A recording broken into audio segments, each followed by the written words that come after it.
prometido, ele não saiu daqui, porque foi divulgada há pouco pesquisa Quest com o cenário eleitoral de São Paulo, disputa pela prefeitura da capital paulista, um levantamento que foi encomendado pela TV Globo. E a gente traz agora aqui os números com o Pedro Duran já ao meu lado, para a gente trazer também análise para você ligado aqui no Novo Dia. Vamos então acompanhar em tela? Está lá no site da CNN Brasil e a gente já destaca aqui para vocês os números. Ricardo Nunes, do MDB, candidato à reeleição, tem nesse momento 24% das intenções de voto. Guilherme Boulos, do PSOL, tem 23%. Pablo Marçal, do PRTB, aparece com 20%. José Luiz da Atena, do PSDB, soma 10%. Tabata Amaral, do PSB, tem 7%. Marina Helena, do Novo, 2%. O Bebeto Haddad, do DC, e João Pimenta, do PCO, não pontuaram. Ricardo Senesi, do Partido Unidade Popular, e Altino Prazeres, do PSTU, também não pontuaram. Indecisos somam 7%. Votos brancos, nulos, aqueles que não vão votar, são 7%. Destaque, então, portanto, para esse levantamento da Quest, margem de erro aqui de 3 pontos percentuais para mais ou para menos, nível de confiança de 95%. Aqui no nosso site a gente consegue inclusive perceber a evolução dos candidatos, né, Pedro? Aqui destaque, por exemplo, para o Ricardo Nunes, 24%, Pablo Marçal, 20%, Guilherme Boulos, 23%. Portanto, ainda temos aqui esse cenário na ponta de cima, bem embolado entre esses 3 candidatos. É isso. Gabi, não sei se dá para expandir essa imagem aqui para a gente ver um pouquinho melhor essas curvinhas, mas resumo da pesquisa, Carol.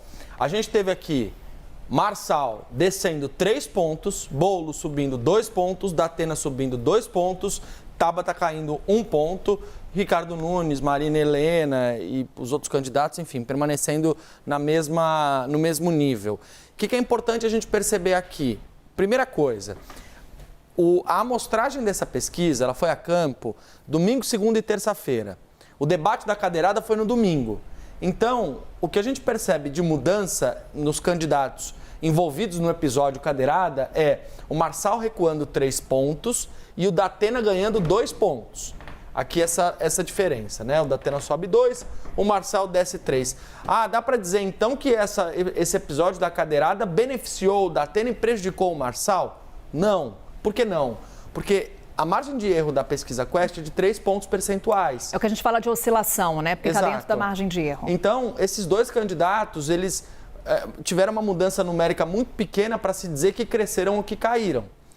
Mas, por outro lado, é importante dizer que a pesquisa vai mostrando, como fez o Datafolha, uma reedição do cenário de 2020. Qual foi o cenário de 2020?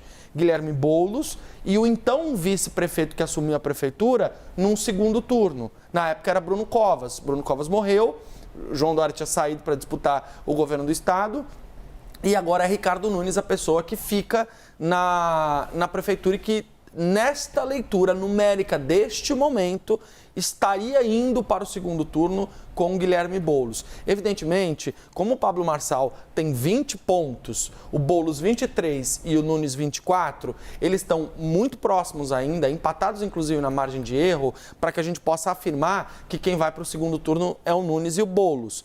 Mas, numericamente na frente, isso já pode apontar que o cenário está distanciando o Pablo Marçal desses outros 2 candidatos que foram ao segundo turno em 2020. Na época o vice era outro, mas efetivamente era o atual vice, que virou prefeito, e o Guilherme Boulos. E isso mostra, Carol, entre outras coisas, como o eleitor não aderiu a esses candidatos. O eleitor não aderiu ao José Luiz da Atena, o eleitor não aderiu a Tabata Amaral, o eleitor não aderiu a Marina Helena do Partido Novo. Todos eles aparecem com, no máximo, 10 pontos nessa pesquisa. Então, o grosso da massa eleitoral de São Paulo está concentrada nesses 3 candidatos, em Ricardo Nunes, em Pablo Marçal e em Guilherme Boulos. E aí você divide por 3, você tem na verdade aqui basicamente 4 fatias, né? Você tem uma fatia do eleitorado com Ricardo Nunes, uma fatia com Marçal, uma fatia com Boulos e a outra fatia com todo o resto. Dividida. Bem dividida, né? Então você consegue perceber esses 3 destaques. Primeiro, que O efeito cadeirada não foi percebido tão claramente nessa pesquisa, não dá para apontar que ele teve algum impacto no voto do eleitor. Segundo, uma clareza no que parece ser a reedição do cenário de 2020 com o vice versus o Boulos. E terceiro, a concentração do voto do eleitor nesses 3 candidatos, que muito provavelmente a essa altura do campeonato são aqueles que vão decidir a eleição. Não sei se a gente consegue colocar o site da CNN aqui no nosso telão, até para trazer em detalhes os números. Aqui a gente conseguiu perceber um pouco da curva, para a gente trazer um pouco da evolução das intenções de voto nesses candidatos. Mas aqui, olha só, eu vou até ampliar aqui essa curva que o Pedro destacava para a gente, com relação à evolução das intenções de voto. Ricardo Nunes, Pablo Marçal, Guilherme Boulos, Datena, Tabata, Marina, Bebeto, Altino, enfim, você tem aqui todo esse cenário. Agora sim, a gente consegue visualizar melhor. Olha só, exatamente o que o Pedro falava para a gente, de como foi essa evolução dos votos em São Paulo, entre os candidatos à Prefeitura da capital paulista. E aqui, os números em si dessa pesquisa que ouviu 1.200 eleitores em São Paulo entre os dias 15 e 17 de setembro. Portanto, temos Ricardo Nunes com 24%, Guilherme Boulos 23%, Pablo Marçal 20%, olhando aí para esse primeiro pelotão que a gente pode dizer nessa pesquisa de intenção de voto para a Prefeitura da capital paulista realizada pela Quest. Temos ainda debates previstos. Tivemos um debate ontem promovido pela Rede TV e pelo UOL. Debate pode ser definidor de algum cenário em São Paulo? Com certeza, sem dúvida nenhuma.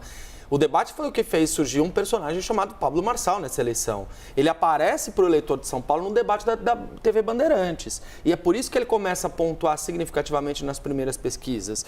Porque ele foi lançado nesse momento. A gente teve ontem um debate super violento entre os candidatos, com bate-boca, com ameaça de suspensão. A gente teve um debate com uma agressão física, que foi uma cadeirada de um candidato em outro. Então, no cenário que a gente está hoje, Carol, a gente tem que dizer que tudo pode acontecer num debate eleitoral, né? Mas aí é mais do mesmo, né? A xingação é ótimo. As acusações, a acusação, o xingamento, enfim, a discussão de propostas fica para um segundo plano. Infelizmente, mais um debate que a gente acompanhou em São Paulo. Obrigada, Pedro. Valeu, Daqui a pouquinho a gente vai falar sobre outras capitais do país. Tem Quest não só de São Paulo, mas também do Rio de Janeiro, de Belo Horizonte e de Recife. Daqui a pouquinho a gente conversa mais. Pedro, até já. Tá bom, valeu.